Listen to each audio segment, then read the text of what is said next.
জয় শ্রী রাধে, জয় শ্রী শ্যাম। সৎকথা YouTube চ্যানেলের আজকের পর্বে সকলকে স্বাগতম জানাই।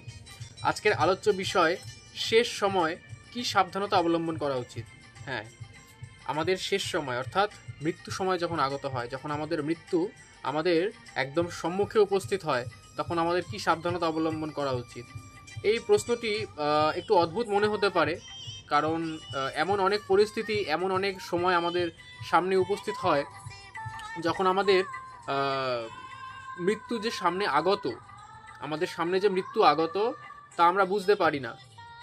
হ্যাঁ, এক মুহূর্তের মধ্যেই হয়তো প্রাণ দেহ থেকে নির্গত হয়। তো সেই সময় কি করতে হবে, কীরকম সাবধানতা অবলম্বন করতে হবে, তা কখনোই কারোর পক্ষে মেনে চলা সম্ভব নয়। কিন্তু যদি ভগবানের কৃপায় সেই সামর্থ্য থাকে যে অনুভব হচ্ছে কিছু একটা, যে এই মুহূর্তে আমার হয়তো দেহ থেকে প্রাণ বেরিয়ে যাবে বা কিছু একটা অনুভব হচ্ছে, তো সেই সময় কি সাবধানতা অবলম্বন করা উচিত, যার ফলে কিনা জীবের সারা জীবনে যা কিছু কর্মই তিনি করে থাকুন না কেন, যা কিছু কর্ম তিনি তার সারা জীবনে করে থাকুন না কেন, তার যেন অতি অবশ্যই সদ্গতি লাভ হয়। তো শ্রীমদ্ ভগবদ্ গীতার 8ম অধ্যায়ের 5ম শ্লোকে পরমেশ্বর ভগবান শ্রীকৃষ্ণ বলছেন, অন্তকালে চ মামেব স্মরণ মুক্ত্বা কলেবরম ইয়াহ প্রয়াতি সা মদ্ভাবং ইয়াতি নাত্তত্র সংশয়।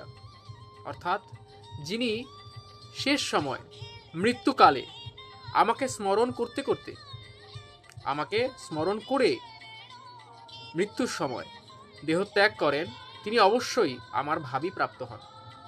কিন্তু এই যে বিষয়টি সম্পর্কে বলছি না, এই যে বিষয়টি সম্পর্কে বলছি যে শেষ সময় ভগবানের চিন্তন করতে করতে দেহত্যাগ করা, এ সব থেকে কঠিন কাজ।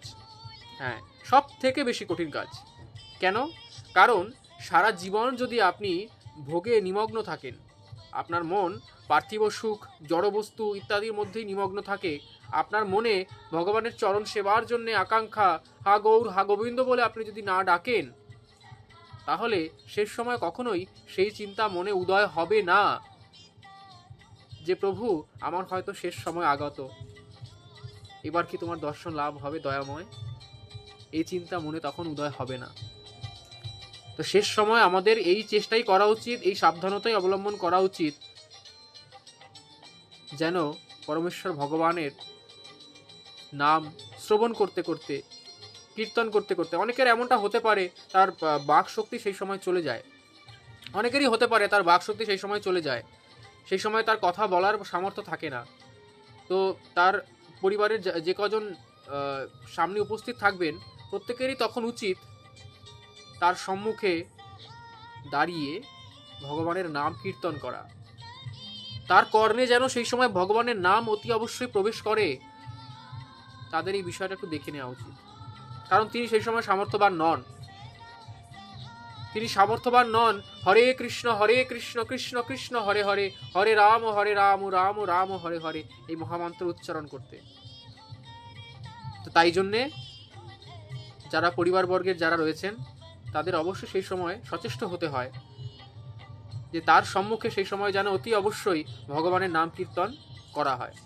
তো এটা তো অন্য একটা বিষয় হয়ে গেল যে তারা কি করবেন, কিন্তু আমাকে ব্যক্তিগতভাবে কি করতে হবে, আমি ব্যক্তিগতভাবে কি করতে পারি, এমন কি টিপ আছে, এমন কি বিষয় রয়েছে যেটি সারা জীবন ধরে যদি আমি পালন করি, তাহলে শেষ সময় হয়তো হয়তো আমি ভগবানের নাম কীর্তন করতে করতেই এই জড়দেহ ত্যাগ করতে সমর্থ হব। তার একটি উপায়, হ্যাঁ, একটি মাত্র উপায়। সেই উপায়টি কি? আপনি যখনই যে অবস্থায় থাকুন না কেন, আপনি যা কিছু কাজ করুন না কেন, আপনি প্রকাশ্যে ভগবানের নাম করতে পারছেন না, দরকার নেই, আপনি সামনে যে ব্যক্তি আছেন তার মুখের দিকে চেয়ে থাকুন, সেখানে আপনি আপনার ভগবানের রূপ দর্শন করুন। তাই করুন না। আপনি যদি সম্ভব হয় কারোর সঙ্গে কথা বলছেন বা কোথাও যাচ্ছেন, আপনি সম্ভব হলে জপ করুন। কারণ বলা তো যায় না কখন, কোন অবস্থায়, কোন পরিস্থিতিতে এই দেহকে ত্যাগ করতে হবে, আমরা কেউ তা জানি না। এই যে এখন এখন আমি আপনাদের সম্মুখে কথা বলছি, হতেই পারে আর কিছুক্ষণ পর আমি আর কথা বলার শক্তি আমার থাকবে না, হতেই পারে। তার জন্য কি করতে হবে? তার জন্য আমাকে সব সময়, যখন আমরা ঘুমিয়ে পড়ি, যখন আমরা নিদ্রা অবস্থায় চলে যাই, তখন কিন্তু আমাদের সেই চিন্তন শক্তি, আমাদের যে চিন্তন শক্তি, আমি যে এখন আমি ভগবানের নাম করছি, বা আমি ভগবানের দিকে তাকিয়ে আছি, বা আমি কিছু একটা করছি, সেই সামর্থ্য তখন থাকে না। তো নিদ্রা অবস্থায় আমাদেরকে যেতেই হবে এই দেহকে বিশ্রাম দেওয়ার জন্যে। এই দেহকে একটুখানি সে যা কিছু অ্যাক্টিভিটি করছে তাকে তো বিশ্রাম দেওয়া দরকার, নইলে অসুস্থ হয়ে পড়বো আমি। তো যখন নিদ্রা অবস্থায় যাচ্ছি, তখন যদি প্রভুর কৃপা হয় তাহলে স্বপ্নে হয়তো ভগবানের দর্শন, ভগবানের নাম কীর্তন করার সৌভাগ্য হবে, কিন্তু সেটা তো সবসময় হয় না।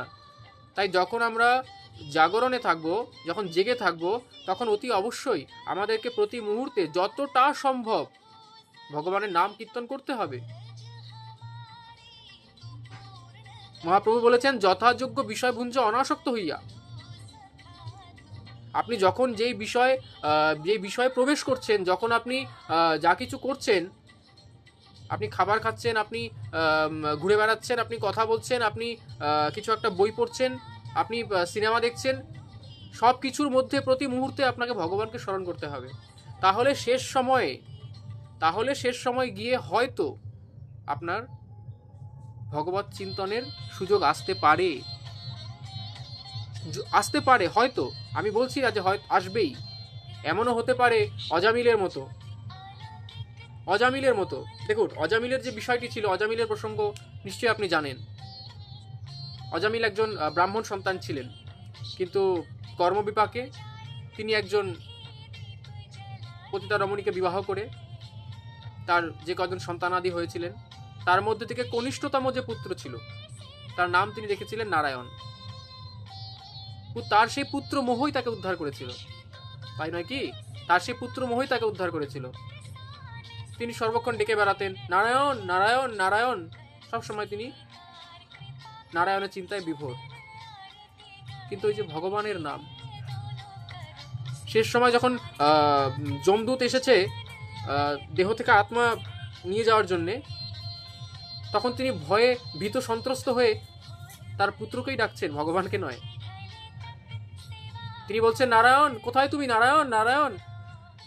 তিনি ডাকছেন ক্রমাগত। তার সেই ডাক শুনে কারা এলেন? বৈকুণ্ঠ ধাম থেকে বিমান সহযোগে ভগবানের সেবকগণ এলেন। তারা এসে তাকে নিয়ে যাওয়ার জন্যে যমদূতদের সঙ্গে